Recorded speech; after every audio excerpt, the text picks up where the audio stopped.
చాకు లాంటి పిల్లలు ఎంతో మంది ఉన్నారు. వాళ్ళందరినీ కూడా కలుపుకొని బ్రహ్మాండంగా కొత్త రక్తం అట్లాగే పాత తరం అందరినీ కలుపుకునే విధంగా మంచి బ్యాలెన్స్ తోని కొత్త కమిటీలు కూడా వేసుకుందాం జనవరి మాసంలో. దానికి కూడా దయచేసి గౌరవ సర్పంచులు అట్లాగే ఉప సర్పంచులు వార్డు సభ్యులు మీరు కూడా పార్టీ పనిలో మీరు కూడా పూర్తి స్థాయిలో బాధ్యత తీసుకోవాలని నేను కోరుతా ఉన్నా. ఎందుకంటే పార్టీ నాయకత్వం మొత్తం మీకోసం గ్రామంలో పనిచేసింది. అట్లాంటప్పుడు మీరు కూడా రేపు పార్టీ పిలిపించినప్పుడు మరి మీదేసుకొని తప్పకుండా సభ్యత్వ నమోదు కార్యక్రమం కానీ పార్టీ ఇచ్చే మిగతా కార్యక్రమాలు కానీ వాటిలో కూడా మీ పాత్ర పటిష్టంగా ఉండాలని చెప్పి కూడా నేను కోరుతా ఉన్నా. అట్లాగే నిన్న నేను చూసిన ముఖ్యమంత్రి గారు అసెంబ్లీలో అంటున్నా హైదరాబాద్ లో ఆయన ప్రెస్ మీట్ పెట్టి చెప్తున్నాడు. 5 నిమిషాలలో మాట మార్చిండు ముఖ్యమంత్రి. మొదలు ఏమన్నాడు, మేము 66% గెలిచినాం, ఇది రాష్ట్రంలో మేము 66% గెలిచినామని మొదలు డైలాగులు కొట్టిండు.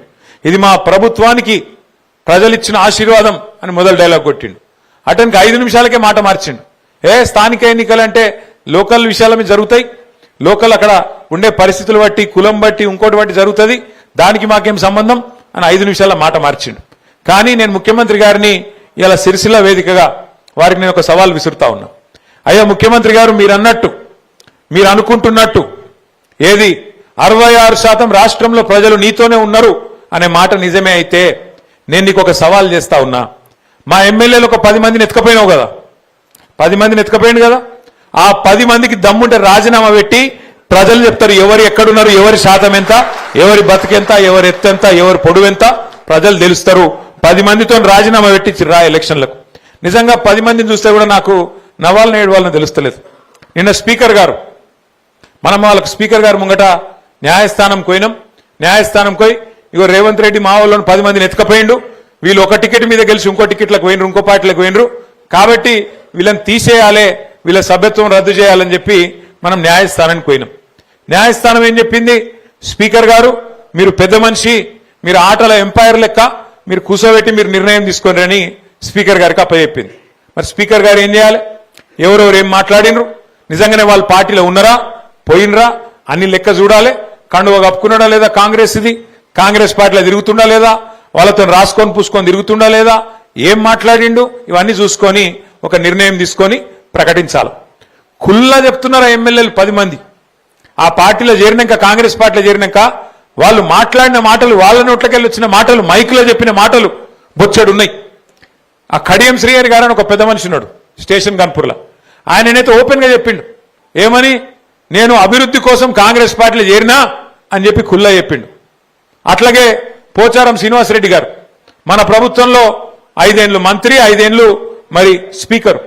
ఆ పెద్ద మనిషి చెప్పిండు ఢిల్లీ దాకా పోయి రాహుల్ గాంధీని కలిసి బయటకు వచ్చి చెప్పిండు. ఏమని చెప్పిండు, నేను ఇప్పుడే రాహుల్ గాంధీని కలిసి కాంగ్రెస్ పార్టీలో చేరినా, మరి నాకు రాహుల్ గాంధీ గారు స్వాగతం పలికిండ్రు అని పెద్ద పెద్ద మాటలు చెప్పిండు. కానీ ఇలా ఇద్దరు పెద్ద మనుషులు, ఇటు శ్రీనివాసరెడ్డి గారు అటు కడియం శ్రీహరి గారు, ఇద్దరు కూడా స్పీకర్ ముంగట పోయి పచ్చి అబద్ధాలు చెప్తున్నారు.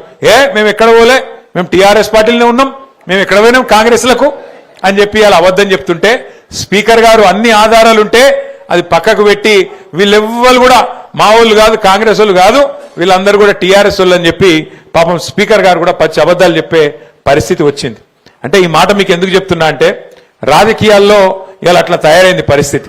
నిజంగా ఎమ్మెల్యేలను చూస్తే నాకు జాలి కలుగుతా ఉన్నది, స్పీకర్ గారిని చూస్తే కూడా జాలి కలుగుతా ఉన్నది. స్పీకర్ గారేమో పాపం ఇలా ముఖ్యమంత్రి చెప్పినట్టు అబద్ధాలు ఆడక తప్పని పరిస్థితుల్లోకి స్పీకర్ గారు నెట్టబడ్డారు. ఇక ఎమ్మెల్యేలు 10 మంది పాపం వాళ్ళు ఆడోళ్ళ మొగోళ్ళ అంటే వాళ్ళకే తెలియకుండా అయిపోయింది, ఆగమైపోయింది వాళ్ళ బతుకు. ఏ పార్టీలో నువ్వు చెప్పురాబాయ్ అంటే కాంగ్రెసా బీఆర్ఎస్ఆ చెప్పుకోలేని దుస్థితిలోకి పోయినరు వాళ్ళు. ఇవాళ ఇంత బతికి 70 ఏళ్ళు 75 ఏళ్ళు మంత్రులు చేసి ఉప ముఖ్యమంత్రిగా పనిచేసి ఆఖరికి ఏం పరిస్థితి వచ్చింది, ఏ పార్టీలు ఉన్నవా అంటే చెప్పుకునే పరిస్థితి లేదు. ఇలా పోచారం శ్రీనివాసరెడ్డి గారికి, కడియం శ్రీహరి గారికి. ఇక అది కూడా ఒక బతికేనా నాకు తెలియక అడుగుతా. గింత బతికి గింత స్థాయిలో మంత్రులుగా ఉప ముఖ్యమంత్రులుగా పనిచేసి ఆఖరికి ఒక పదవి కోసం, గడ్డిపోస లాంటి పదవి కోసం ఇవాళ సూరు పట్టుకొని గబ్బిలం ఏలాడినట్టు సిగ్గు లేకుండా ఏలాడుతా ఉన్నారు. మరి వాళ్ళని పెట్టుకొని ముఖ్యమంత్రి గారు ఇంకా పోజులు కొడుతున్నాడు. మేము 66% గెలిచినాం. అందుకే నేను అంటున్నా, నీకు నిజంగానే 66% మాట గెలిచిన మాట నిజమే అయితే ముఖ్యమంత్రి గారు దమ్ముంటే ఆ 10 మందితో రాజీనామా పెట్టి ప్రజాక్షేత్రంలోకి రా. తెలంగాణ ప్రజలు చెప్తారు ఎవరు దిక్కున్నారో, రైతులను, తెలంగాణలోని బీసీలను, తెలంగాణలోని ఎస్సీ ఎస్టీలను, తెలంగాణలోని మహిళలను మోసం చేసినందుకే ఇలా గ్రామ పంచాయతీ ఎన్నికల్లో కూడా నీకు కర్రుగాల్చి వాత పెట్టింది. నీవు ఒప్పుకున్నా ఒప్పుకోకపోయినా సర్వసాధారణంగా ఇప్పుడేం జరుగుతుంది, ప్రతిపక్షంలో ఉన్న వాళ్లకు జనరల్ గా ప్రజలు లోకల్ బాడీ ఎలక్షన్స్ లో స్థానిక సంస్థల ఎలక్షన్ల పెద్దగా ఓట్లు వేయరు నిజానికైతే. ఎందుకంటే ప్రభుత్వంలో ఉన్నోళ్ళైతే ఏమైనా పనులైతే ఏమో అనుకుంటారు. కానీ ఇవాళ తెలంగాణలో ఏం జరుగుతున్నది, ఇవాళ ముఖ్యమంత్రి గారు ఊరూరు తిరిగినా జిల్లా జిల్లా తిరిగి ప్రచారం చేసినా 2 సంవత్సరాల విజయోత్సవం పేరిట పరోక్షంగా ఎన్నికల ప్రచారం చేసినా కాంగ్రెస్ పార్టీ నాయకులు బెదిరించినా అధికార యంత్రాంగాన్ని అడ్డం పెట్టుకొని చాలా దుర్మార్గమైన పనులు చేసినా ప్రజలు మాత్రం స్పష్టంగా ఉన్నారు. మళ్ళా కేసీఆరే రావాలే, మళ్ళా గులాబీ జెండానే ఎగరాలే, మళ్ళా పల్లెళ్ళు బాగుపడాలి అంటే ఖచ్చితంగా మళ్ళీ బీఆర్ఎస్ఏ రావాలి అనే ఆలోచనతోని ఇవాళ సిరిసిల్లలో ఇచ్చిన తీర్పు మీకు ఒక నిదర్శనం అని చెప్పి నేను విజ్ఞప్తి చేస్తా ఉన్నా. దయచేసి నేను మిమ్మల్ని కోరేది ఒకటే ఒక్క మాట, భయపెడతారు, బెదిరిస్తారు, ఫోన్లు చేస్తారు, గట్లెట్లుంటుంది మీరు మాతోనుంటేనే మీరు రేపు ఏమైనా పనులు చేస్తారు లేకపోతే మీకు ఎక్కడికి వెళ్ళి వస్తాయి అని మాట్లాడతారు. కొంతమంది ఎమ్మెల్యేలు అయితే కుల్లా చెప్తున్నారు, కాంగ్రెస్ ఎమ్మెల్యేలు మైకులలోనే బెదిరిస్తున్నారు. మీరు చూసింటారు కొంతమందిని మాట్లాడేది. ఒక ఆయన అంటున్నాడు, కాంగ్రెస్ ఎమ్మెల్యే, ఒక్క ఇందిరమ్మ ఇల్లియా ఎట్లిస్తారో నేను చూస్తా బీఆర్ఎస్ వాళ్ళు గెలిచిన కాడ అంటుండు. ఇంకొక ఆయన అంటున్నాడు, నా ఇంటికాడికి వస్తే మెడల్ పట్టి నూకేస్తా అనుకొక ఆయన అంటున్నాడు, కాంగ్రెస్ ఎమ్మెల్యే. నేను మీకు ఒక్కొక్క సర్పంచ్ గారికి, ఉప సర్పంచ్ గారికి, వార్డు సభ్యులకు నేను ఒకటే మాట చెప్తా ఉన్నా. ఇవాళ ఎమ్మెల్యేలకు ఇచ్చే నిధులు గాని, సర్పంచ్లకు వచ్చే నిధులు గాని, ఎంపీలు ఖర్చు పెట్టే నిధులు గాని, ప్రభుత్వం ఖర్చు పెట్టే ప్రతి పైసా ఇదంతా కూడా ప్రజల సొమ్ము. పన్నుల రూపంలో మీరు ప్రజలు మనకు కట్టే సొమ్మునే మనం ధర్మకర్తల్లాగా వారు ఎన్నుకున్న ప్రజాప్రతినిధులు కాబట్టి మళ్ళా తిరిగి వాళ్ళ కోసమే ఖర్చు పెడతాం తప్ప ఇదేదో నా ఇంటెనక పొలం అమ్ముడో లేకపోతే రేవంత్ రెడ్డి గారు ఆయన ఇంటెనక పొలం అమ్మో కడతలేడు, ఎవరి ఇంటెనక పొలం అమ్మి వచ్చి సొంత పైసలతో పెట్టిన పైసలు కావి.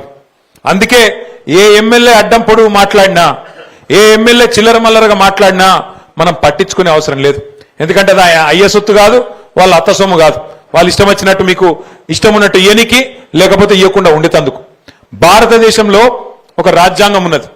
ఆ రాజ్యాంగం రాసిన మహానుభావుడు డాక్టర్ బాబాసాహెబ్ అంబేద్కర్ గారు. ఆ అంబేద్కర్ గారు రాసిన రాజ్యాంగంలో స్పష్టంగా 5 అంచెల్లో ప్రభుత్వాన్ని ఎట్లా నడపాలనో రాసి ఉన్నది. 5 అంచెలు అంటే కింద గ్రామాలలో గ్రామ పంచాయతీ ఒక ప్రభుత్వం, కొద్దిగా మీదికోతే మండల స్థాయిలో మండల ప్రభుత్వం, పట్టణం అయితే మున్సిపాలిటీలో మున్సిపల్ ప్రభుత్వం ఉంటుంది. ఇంకొద్దిగా మీదికోతే జిల్లా ప్రభుత్వం ఉంటుంది, జిల్లా పరిషత్ ఉంటుంది. ఇంకొద్దిగా పైకి పోతే రాష్ట్ర ప్రభుత్వం ఉంటుంది, ఆ పైన కేంద్ర ప్రభుత్వం ఉంటుంది.